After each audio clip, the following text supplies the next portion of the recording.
Carl, I guess we'll just wait a couple of minutes for the stragglers to arrive, and then we'll get started.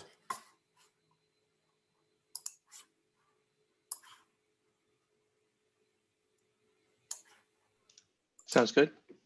Great.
Okay, so we have like 28 people here. Kyle, do you want to? Yeah, let's get started. Great. So my name is Kyle. I'm one of the R3 residents in the EM program. Nice to meet you all. I'd like to start off that I have no disclosures to make except for the fact that my memes will not be as funny as Mikey Samra's, but hopefully you'll bear with me for that. So we'll start off with a case. So a 65-year-old gentleman is coming in with a witnessed cardiac arrest. And of course, the red phone goes off and it's 30 minutes before the end of your shift. You're just about finishing up your reassessments, but this call comes in. The paramedics tell you they have ongoing CPR for the last 20 minutes. They tried 3 shocks. They haven't been able to get ROSC and they're on their way. They're about 5 to 10 minutes out. So we're always going to have these situations. And of course, it's always going to feel like it's in the last 30 minutes of the shift, even if it's not actually. But we also know this is what we went into the specialty for. It's to resuscitate dying or even dead people. And we train for this. We've got this. So we're going to start off with a poll. Hopefully this works.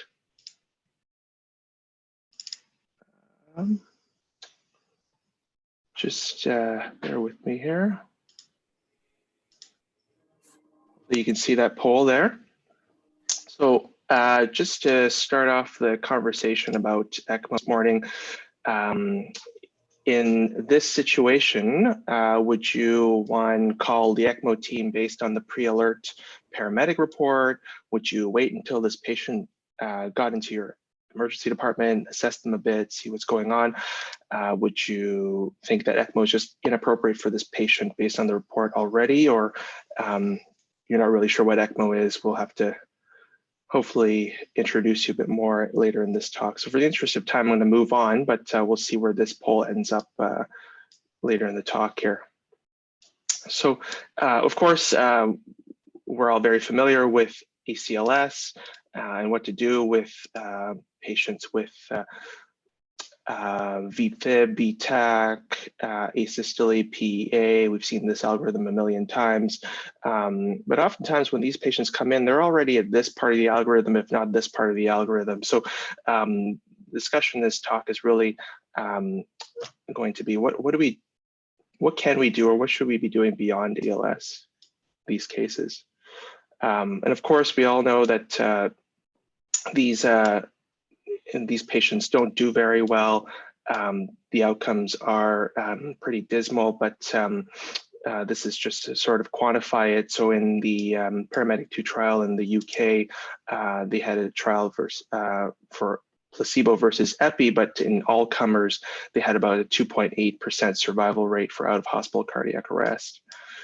And this is another study in of Japan that looked at the degree to which individuals had favorable neurological outcomes at 30 days based on the different criteria they had coming in. So even in the best of situations where they had shockable and bystander resuscitation, when you get beyond 30, 40 minutes, and certainly beyond that into the 50, 60-minute mark of resuscitation, your chances of getting favorable neurological outcome is quite dismal, and not to say nothing of the non-shockable, no bystander resuscitation group, of course.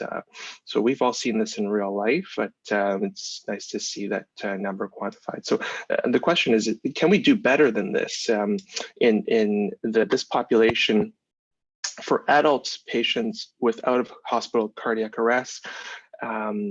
Is there a role for VA ECMO? And we'll discuss a bit more about VA versus VV ECMO, but in this context, VA ECMO in comparison to standard ACLS, and the outcomes being, of course, survival with good neurological outcome and good functional outcome, because, of course, we've all heard the saying that, well, there's nothing worse than death, and then there's a bit of a debate about whether or not poor neurological outcome can be even classified as worse than death, and some people will debate that. But we're going to look at survival, and we're also going to look at survival with good neurological.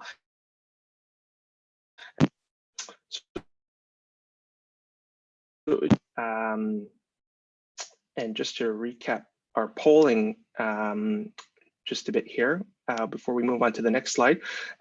Seems like so far we have 61% of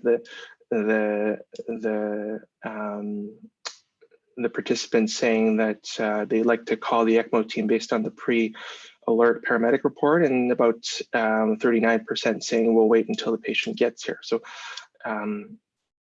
so we won't spoil where the talk is going to go, but hopefully I can convince some of you guys that get the ECMO team here faster, sooner rather than later. So the VA ECMO, how does this basically work? So just a basic recap here, of course, into the major femoral and the femoral artery. You put it through a membrane oxygenator, and it flows through a pump and comes back to the body. In the VA ECMO side, they're providing flow that mixes with your systemic circulation coming out from your cardiac output. It's replacing your pulmonary and your central circulatory system. In contrast to VV ECMO, which is taking it from the femoral vein, or just simply from the jugular vein and dumping it back into the IVC or SVC into your circulatory system. This is primarily for respiratory arrest. So the main distinctions there being, in our context, we're looking at something that replaces both the heart and the lungs. So of course, no ECMO presentation would be complete without just a cursory mention of the Caesar and Neolia trial. You may be familiar with these. These are VV ECMO trials in the context of ARDS, but we're not going to be talking about these. Only just to say, though, that this has been historically some of the only randomized controlled trial data that we've had on ECMO. Unfortunately, not really applicable to our setting here. In our setting, this patient would only have in the literature basis historically on observational data. So this has been studied, but only observationally. And you can see here the survival rates range anywhere from 7%, 6%, all the way up to 45%, and this range is huge. There's lots of confounding, there's lots of selection bias, there's lots of different settings. How do we standardize this? How do we glean information from these trials to actually come up with a decision for these patients? And really, there's been multiple systematic reviews on the topic. Just look through PubMed, you'll have these 3 major systematic reviews looking at VA ECMO in the context of out-of-hospital cardiac arrest. Most significantly, this last one that was sanctioned by ILCOR, looking at the specific question. And what they all find is, of course, low quality evidence, that it's largely observational and retrospective in nature. There's high risk of confounding and there's high risk of bias. So it all boils down to essentially this statement from the International Liaison Committee on Resuscitation, which basically says that they suggest ECPR or ECMO may be considered a rescue therapy for selected patients in cardiac arrest when conventional CPR has failed, and where these can be implemented in appropriate settings. And the highlight here is, of course, weak evidence, very low certainty of evidence. It's maybe important here to mention as well that in the latest ACLS updates for 2020, nothing about ECPR or ECLS or ECMO was mentioned in the adult side. There were a number of mentions for pediatric patients in terms of different criteria that might be worthwhile trying, but nothing in the adult side, and that really is borne out in these latest January 2020 recommendations from ILCOR. Now, that would be a kind of, to be honest, a boring talk if that was it, right? There's lots of poor quality evidence. Maybe you can give it a shot. We don't really know. Thank you very much. But of course, we're talking about this today, and because there's new interesting literature on the horizon. So there's actually more for this question. And what's been done recently is this arrest trial. So in November 2020, published in The Lancet, and the group out of Minneapolis led by Dr. Dimitri Yiannopoulos published the arrest trial, the advanced reperfusion strategies for patients with out-of-hospital cardiac arrest and refractory VFib. It's a phase 2 single center open label randomized control trial. And this has really changed the discussion around VA ECMO in out-of-hospital cardiac arrest. So what did they do in this trial? So what they basically did was they took patients who were found to be in out-of-hospital cardiac arrest. They had presented with VF and pulsus V-tach as their first presenting rhythm. They selected for these patients particularly between the ages of 18 and 75. This is for patients who had already received 3 shocks without gaining ROSC, and whose estimated transfer time was less than 30 minutes to get to one of their ECMO centers. If that was the case, they would randomize them upon arrival and activate the ECMO resuscitation team to meet them at the emergency department. And they would randomize them to either early ECMO facilitated resuscitation or standard ACLS resuscitation. Just to go over the exclusion criteria, those are always important. They did not treat any patients, of course, below 18 or above 75. They did not include anybody with PEA or asystole, and if they were found on arrival to have an initial rhythm as such, just to double verify, they would exclude those patients. Any trauma and tox patients were excluded. Severe life-limiting illness, which to a degree was qualitative and up to clinician judgment, was excluded, and cardiac cath lab exclusion, namely that they were in active bleeding, GI bleeds, etc. Contrast anaphylaxis or the unavailability of the cath lab excluded these patients. This was not a specific exclusion criteria, but it's also good to mention here that once somebody was randomized to the ECMO arm in the cath lab, they would exclude or declare rather dead these patients that had end-tidal CO2s less than 10, PaO2s less than 50, or lactates greater than 18, and they needed two of these criteria or more, and they would be declared metabolic. Likewise, 90 minutes after the actual cath lab, if they were still in persistent fibrillating or VTAC activity, they would also be declared electrically dead. So they were included in the study, but did not progress on to ECMO. So in terms of this study design, they took individuals in the Minneapolis and St. Paul area, single center study. And like we were saying before, this diagram illustrates how they would find this person in cardiac arrest, EMS would call it in, they would get to a central dispatcher, activate the ECMO team. The ECMO team would race to the ECMO cannulation site. Sometimes it was in the emergency department itself, or or whipped up to the cath lab. They would place these patients on ECMO. They would immediately go and have an angiogram with plus or minus PCI, and then they would be shipped to a central, single centralized ECMO ICU thereafter. And just a note on the fact that they went to cath lab right away. This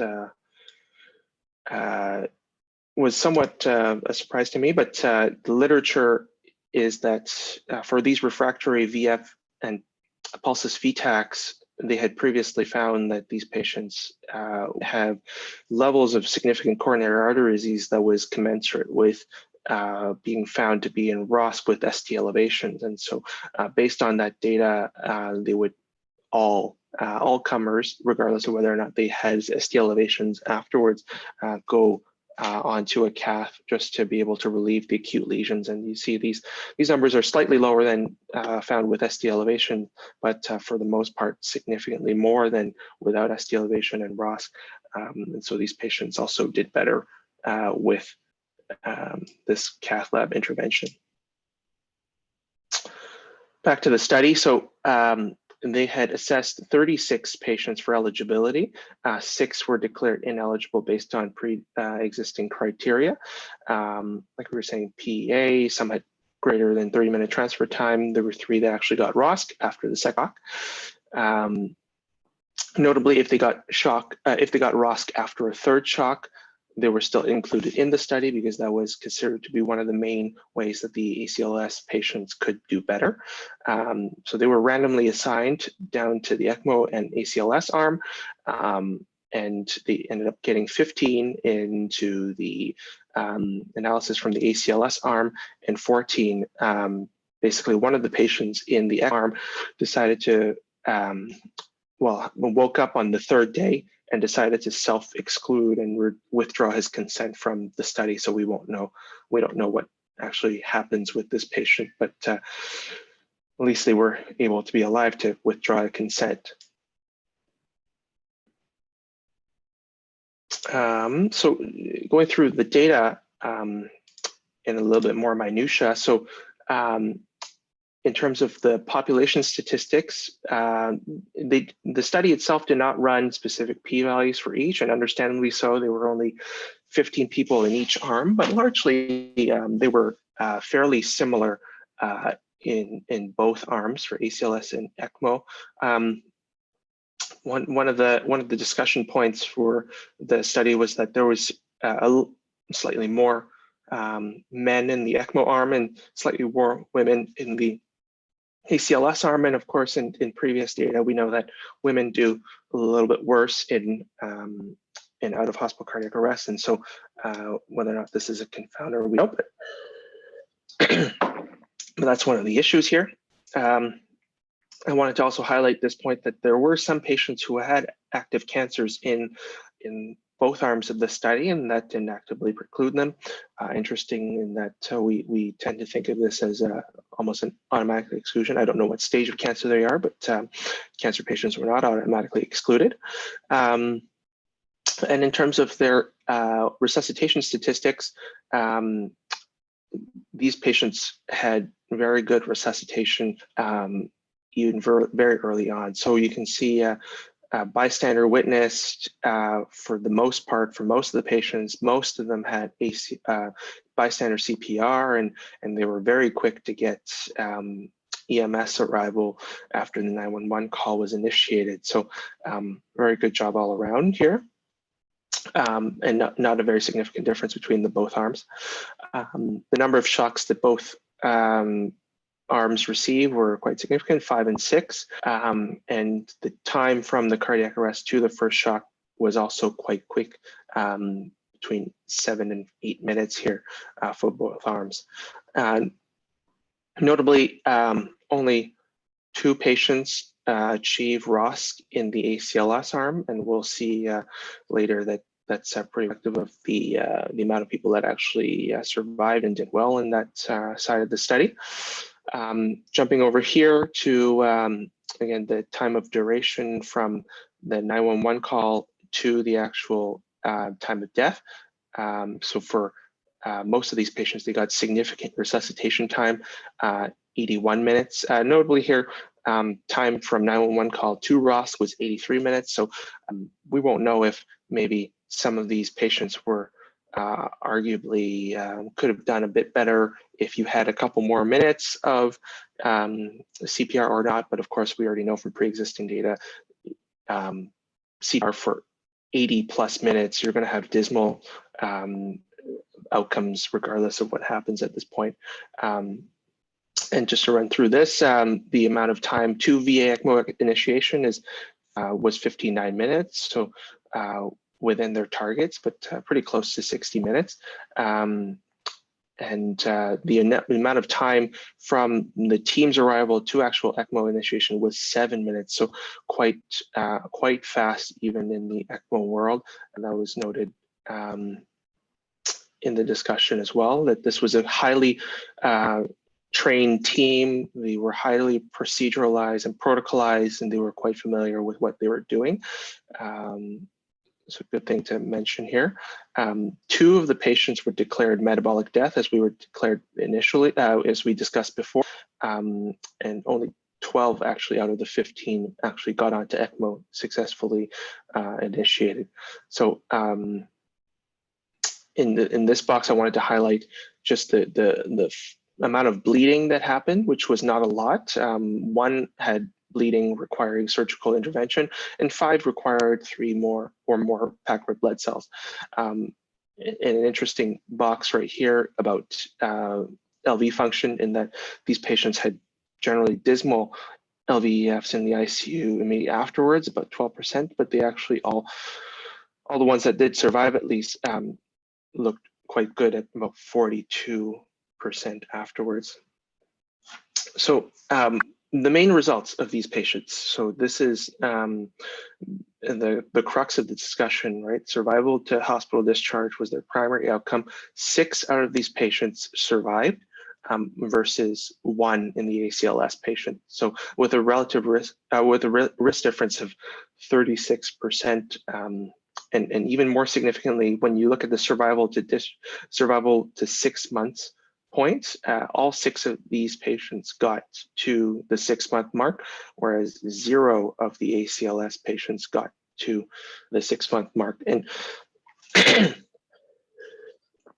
sorry, on the right side, we can even see that the Kaplan-Meier curves and how significant the difference was between the ECMO and the ACLS group, but even more significantly is this neurological outcome scale. So using stroke based metrics, modified Rankin scale, and CPC score, they were able to look at the fact that not all these patients started off with good neurological outcomes at the very beginning, but at the 6-month mark, all the ones in the ECMO group that survived, namely these 6 patients, they all got into either CPC 2 or better, or modified Rankin scale 3 or better, and in some cases did quite well, with like 5 of these getting to CPC scores of 1. So just a note about these scales. So modified Rankin scale, as you might know, is, again, both of these are stroke scales, but 0 is no symptom at all, 1 being no significant disabilities, able to carry out their usual activities and duties, and 2 being slight disability, unable to carry out all their previous activities, but able to look out for their own affairs, 3 being moderate disability. And if you can see on the last one, they would term these 3 as having good neurological outcome. And all of the patients ended up here from the ECMO arm. On the CPC score side, the positive outcome were either CPC-1 or CPC-2, with full or mild disability, full recovery or mild disability for CPC-1, and CPC-2 being moderate disability, but still having all independent ADLs for ongoing functional outcomes. So great outcomes all around. Just a note about adverse events, of course, important to consider for these patients as well. For 2 of these patients in the ECMO arm died before their admission, whereas 13 of the ACLS patients died shortly before their admission. And among the ones that did eventually die, all the ones in the ACLS arm died from cerebral cause. So the patient that died initially was from cerebral edema, and the one that did survive and still had poor neurological outcome and at 6 months had also died was from diffuse ischemia. And all the ones that died in the ICU from the ECMO arm all had cerebral edema or diffuse ischemia. So neurological death was definitely the main adverse event here. Just a quick note on the procedural related adverse events in that there were, again, some, but quite few in terms of the actual ECMO related sequelae. So they had one that had a cracked tubing connector that needed to be replaced. There was one that had IVC trauma and retroperitoneal pain, and 2 that had access site bleeding that required transfusion of more than 3 units of Packard blood cells. In terms of our bottom line, based on the study at least, for ECMO in the context of refractory VFib, VTAC, out of hospital cardiac arrest, our number needed to treat is about 3 for survival to discharge, and number needed of 2 for 6 months survival with good neurological outcome, with absolute difference of 43%, which is quite significant. Of course, there's a lot of limitations to the study. There mainly is a small data set. It was a single center study. They stopped early and they had low fragility index score, and that you have one patient in either arm do better or worse, and this study wouldn't have been stopped early. So I forgot to mention that this study was stopped early because they had a post-test probability of significant difference of 98.6%, but this could have been changed if only one patient had a different. There is, of course, no RCT data available for other patients who would present in PA or asystolic arrest, so we don't know anything about how those patients would have been done, and of course, this is a small study in the US. It's a single center with a lot of experience with this. How do we extrapolate it to our setting? How do we extrapolate it to other centers? It's an open question. There's some unanswered questions about cost effectiveness and cost per tally analysis. And of course, even though they had said that they would analyze that in that data, maybe it would come out in future publications. But of course, especially under our current paradigm with COVID, where ICUs are stretched and we don't have room to save patients with pulses, is it worth considering in our current limit is an open question. I don't know how to answer that. And of course, there's also secondary impacts on organ donation program surrounding ethical dilemmas that we'll have to adjust as a society in terms of how we're going to address this going forward. That is also going to be unanswered by this kind of science.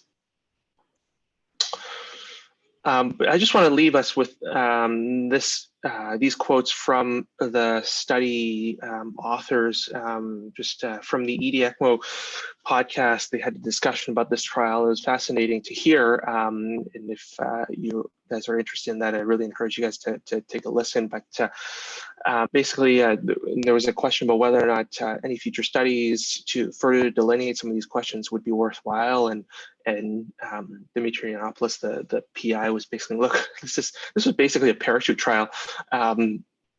He personally would not find it ethical to participate in any future trials, at least looking at questions that are at least similar to this. That has, he considered this to be a done deal. What has not been answered is how we make this work for society at large. Some of those questions that we were just mentioning before. And Zach Schneider, the host, was saying that that's also his view, that in the future, when we look back, people will say, well, duh, of course, ECMO was better. We thought chest compressions and epinephrine was the way to go. It'll be fascinating to see how this ECLS, ECPR paradigm will look into the future. So just to recap, also the MUHC protocol. Of course, currently we have a code ECMO where for anyone under the age of 70 with a witness cardiac arrest who had CPR initiated within 10 minutes and had CPR time less than 60 minutes and some sort of reversible etiology, and they're still in refractory shock, you can call a code ECMO. Supposedly, you can already kind of fit these patients within this paradigm, but certainly at this point, it gives us a lot more stronger evidence to back the fact that we can just call these patients right off the hop, even from a paramedic alert level. I think it would be quite reasonable to activate it at that point. Just a note about upcoming trials. So there are going to be upcoming multi-center trials in the Netherlands to look forward to, as well as one in Michigan. I believe this one is out of, I don't know if this one will in the end be completed, because I think their funding agency from the US is similar. So I don't know if they're going to fund this the same way now that they have the arrest trial, but certainly the one in Europe, the Inception trial, is one to look forward from an out of hospital cardiac arrest standpoint. So thanks for listening. And also, I just wanted to thank Dr. Bletsky for giving me that poster just to share the MUHC's protocol as well. Excellent, thank you, Kyle. Do we have any questions?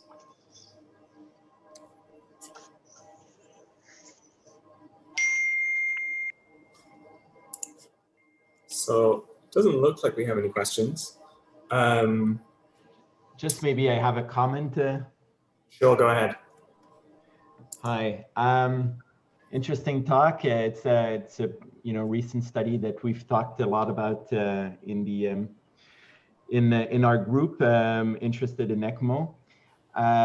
Just concerning maybe a word of caution about the pre-hospital activation, because you mentioned that as a way to go. I would not suggest doing that without having on board the EMS. And, it's very, for now in Quebec, the INES last position statement on this has not suggested to do this. So, the setup has not been put in place. So there's no, right now, at the present time, early identification by paramedics of potential ECMO candidates. And the approach when there is a advanced care paramedic is actually to run their codes and to do a stay and play. This is something we're looking at, because even when we do activate, there was a recent case actually that Andreas Krull sent me for an opinion.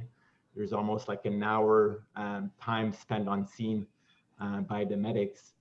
So this is something that you have to do in conjunction with the EMS that is on board, because if you do activate when you get like a call, you have no idea, first of all, when the patient's going to show up, and second, how long the patient will have been down really on scene.